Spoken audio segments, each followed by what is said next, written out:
Hey guys, here we are. It's Wednesday. Time for another episode of Stay Real. Hope you guys are having a great week. Even if you're not, I'm hoping today maybe I could bring a smile to your face. Something. We'll see. But what I wanted to talk about today, being only the second episode of this, I guess you can call it a podcast. I really don't know what else to call it, so I'm going to just call it the Stay Real podcast. Um, I want to talk about why you do what you do as far as your regiment for health and fitness. Why do you eat the way you do? Why do you exercise the way you do? Why do you take certain supplements? Why do you do these certain things? And would you continue to do it if you knew you would be healthy, but you would never change your body composition? It's something to think about. People say all the time, I love what I'm eating. I love what I'm doing. I love the exercises. I love it. The supplement. Oh, it's great or whatever. But most of the time, people are taking these things to either lose weight, gain muscle, or both. Not to feel good. Not to necessarily be healthy. So I put that out to you. Would you continue doing what you're doing right now if you knew even a year from now you would look no different, you would fit no different in your clothes, you would not be any different in the mirror, but on every other measurable scale, as far as your health, your blood test readings, you wouldn't be deficient in any vitamins, you would overall be healthy, but you would look no different? Would you keep doing what you're doing? And I want to go into that a little bit more today. I want to talk about, first, let's talk about food. Let's talk about your diet or the way you eat. Okay? Are you using an app? Are you using a scale? Are you measuring every single thing that goes into your mouth every single day? Are you doing that? Because I'm going to tell you something. If that works for you, and you can honestly say you're happy and you're willing to do that for the rest of your life, then you go for it. I'm not here to tell you to stop doing that. But if you're not willing to do that for the rest of your life, or you're miserable doing this, or you're praying for the end to come, whatever that may be, like that goal you're going to reach so you don't have to do this anymore, why are you doing it? Stop. There's other ways to do it. People didn't have scales 200 years ago. They didn't measure everything they ate. They just ate.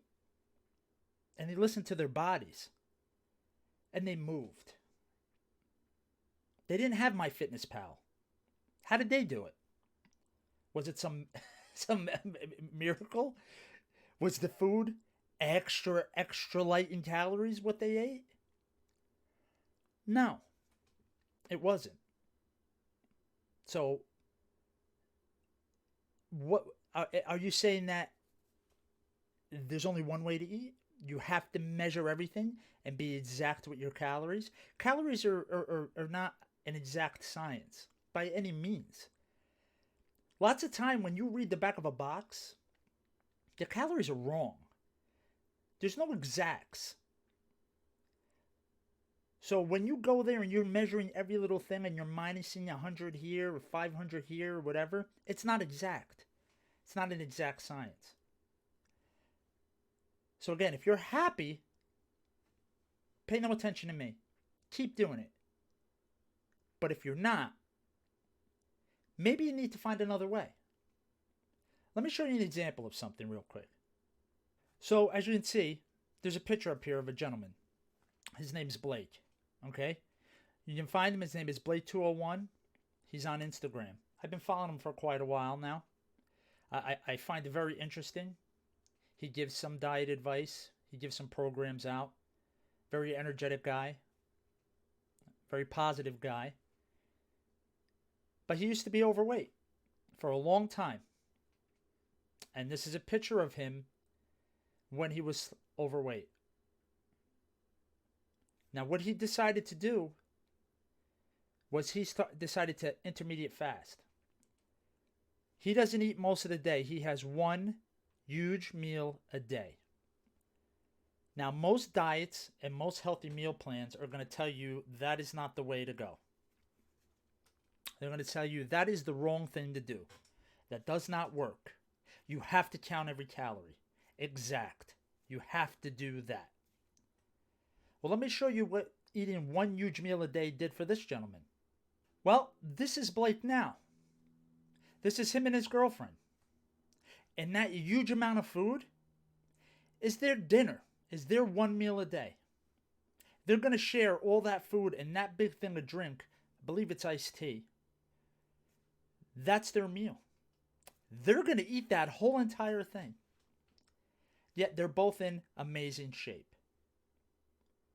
That totally spits in the face of every diet out there. Now, am I telling you you should do this? Am I telling you you should go out and eat this huge meal every day? No. What I'm trying to point out is there's a lot of ways to skin a cat. If you don't want to measure your food, if you want to still enjoy some things, if you don't want to eat steamed rice and chicken and broccoli, you don't have to. We just need to figure out the right way for you to do it. You need to figure out with your lifestyle what you're willing to give, what you're willing to give up, what you're willing to do. Start there. Be consistent and go from there. And then make your adjustments and stuff. I'm saying for most people, counting calories is BS. That's what I'm saying. I'm throwing it out there. Nobody wants to do that. And I'm going to tell you something. If you're the person that wants to do it, you're not doing it because you really enjoy it. You're doing it because you have body dysmorphia and you're very unhappy with the way you look. So you're going to do whatever it takes to look better, to have this picture that you have in your head of yourself to look that way. That's what you're going to do. That's why you're doing it. And ain't no diet and ain't no fitness pal and ain't no calories going to fix that. That's going to start up here. That's where you have to start. You have to work with somebody for your mental health. You have to work somebody for your physical health. Have a professional help you. Have that support. Take it from there. Again, there's not just one way. Now let's move on to exercise. All right, now look at this gentleman over here. All right, now, as you can see, he's balancing on a board, squatting, and trying to press a kettlebell over his head. My question is why? Why? Why is he doing that? For most people, are you ever going to be in a situation where you need to balance on a board while you pick something up over your head and squat? No. And if you are, you should be filming it and making a book and a movie. Because most of us are never going to be in a situation like that. So why train that way? Now again, athletes aside, people who are going to that umpteenth level for a sport, that aside, people who are training very specifically for something, put them to the side too. I'm talking about everyday people who are working out, the regular person. Why do you need to do the exercises you're doing? Why are you doing the exercises that you're doing right now? Do you enjoy them? Did somebody tell you they were the perfect one for A, B, C, or D, body fat loss, muscle gain? They said that was a be-all, end-all. Or somebody that looks really good said that's the thing that got them to where they are, so you should do it too. Why are you doing it? What's the reasoning? Is it making you feel good? Then keep doing it. But if it's not, why? Why?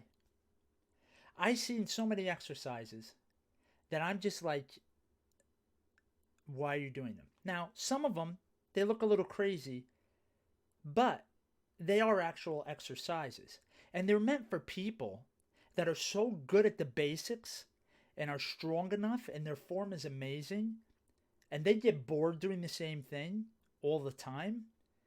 So they throw in these extraordinary exercises, these weird exercises. They throw them in to spice it up a little bit. But most of the people I see doing them are the ones that can't do the basics exercises right, yet they're going right to this, thinking that's going to jump them forward somehow. Like that's somehow, my favorite is we do all this off balance stuff, all this, oh, I'm on a band or I'm on a board or I'm on a BOSU because it's going to engage my core more. It's BS. Core work engages your core. Anti-rotational exercise engages your core. Some movement engages your core. Yes, direct core work works. It's not going to get you a six-pack. It's not going to get rid of all the body fat. But all these crazy exercises, if somebody throws in it's working your core, this is a good core exercise, run the other way. Run as fast as you can because they don't know what they're talking about. If you want to work your core, work your core. Now, do some exercises secondarily, do you have to engage your core? Do you have to learn to use your core muscles while you're moving? Yes. But they are not a core exercise. Learn the basics. Do them over and over again. Be consistent with it. Do them right. You push, you pull, you squat, you hinge, aka deadlift, lunge, and carry. Those are the movements you should be worrying about.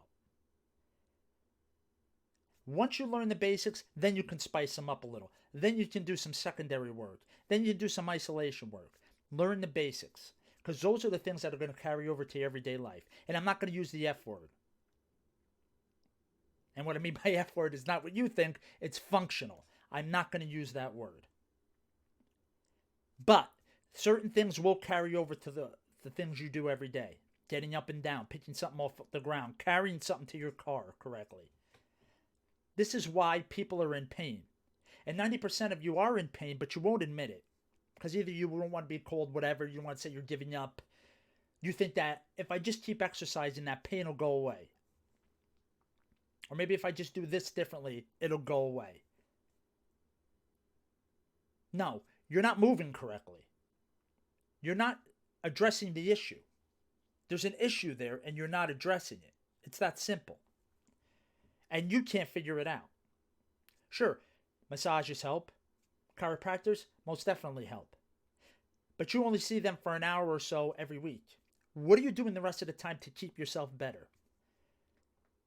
Or are you going back within 24, 48 hours feeling exactly the same way you did before you went to this person?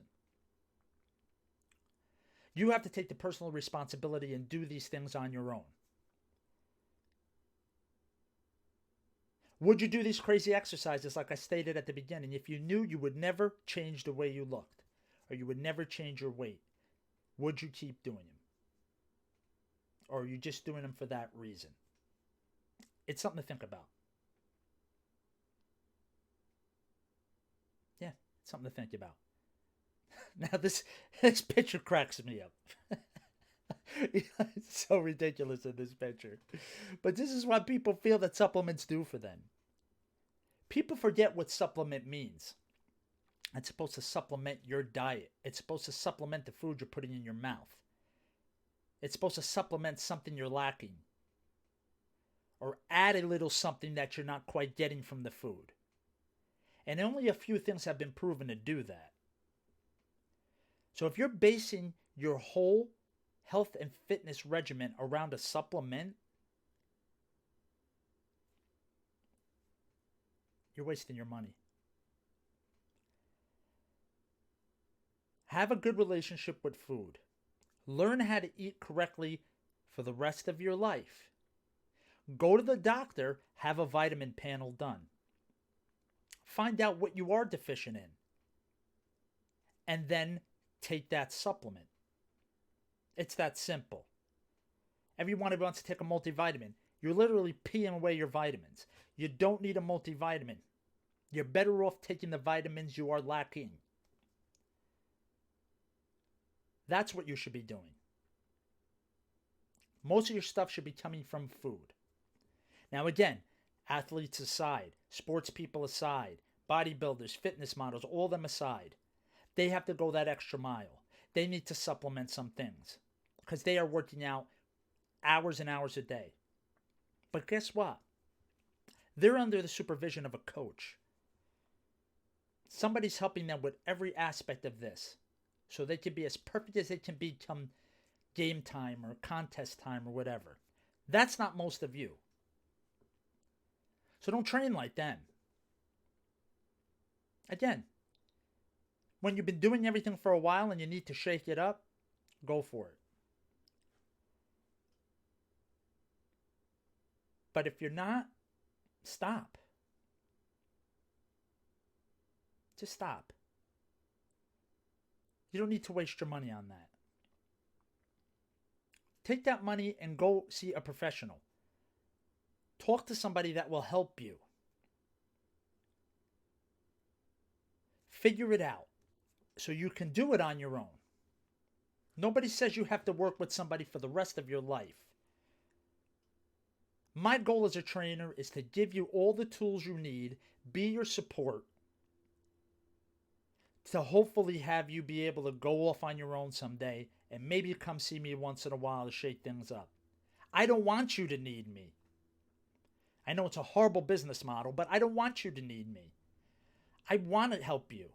I want to give you the tools. I want to have you out of pain and moving better and getting stronger.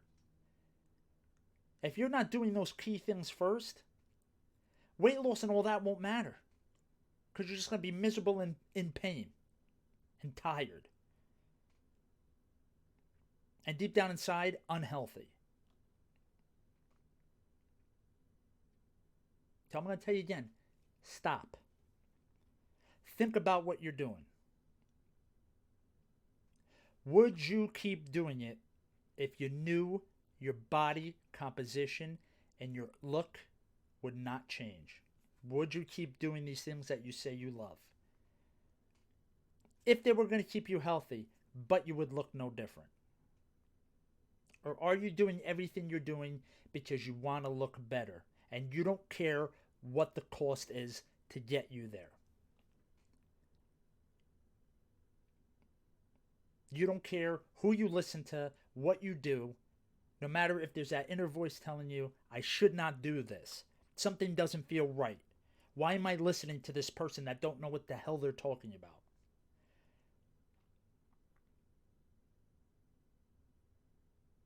Think about that. Seriously, think about that. Because it makes me sad how many people out there suffer in silence, but put on a smile for everybody else when they're truly not happy and they're in pain, but they won't show it because they think it's going to get them where they want to go. Think about that this week. I'm always here. If you have any questions, message me, email me. Go to realisticfitness.com. I'm on Facebook. I'm everywhere. If you have a question, I'm here for you. Stay real, people. I'll see you next week. Shut up and sit down.